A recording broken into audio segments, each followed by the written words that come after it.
All students, you are listening to NEET Botany podcast by S. Ramakrishna.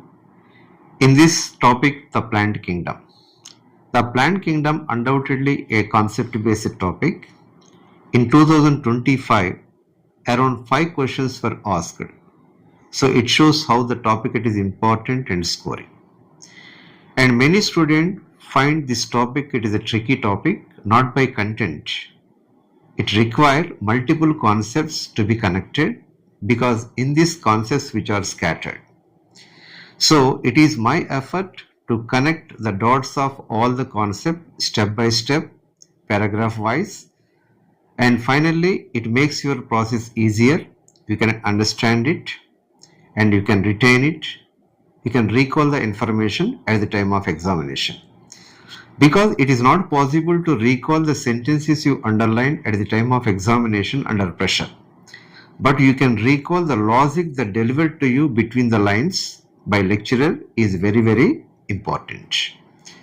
So listen with concentration, attention, try to understand it, connect to the concept, the dots, and you can visualize it, and finally it makes your process much easier. Let's begin the topic with the plant kingdom. In earlier broad system of classification, which was the broad system, Whittaker system, the 5 kingdom approach, it is a broad system of classification. Why it was considered as a broad system of classification?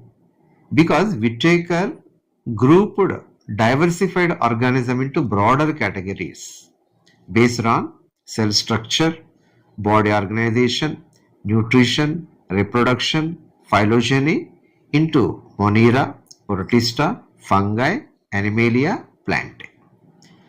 Now Plantae further broadly into plant kingdom. The Plantae, now it is what do you call it is a plant kingdom. And there is a need to stress here a point that why plant kingdom concept changed over the time in second paragraph. Why plant kingdom concept changed over the time? Because improvement in understanding of characters. Criteria are changed from time to time. Number and nature of kingdoms thought differently by different scientists. So we do expect many classifications even in near future. Whatever the classification system, it should reflect morphological similarity, reproductive similarity, as well as physiological similarity, and also phylogeny. So,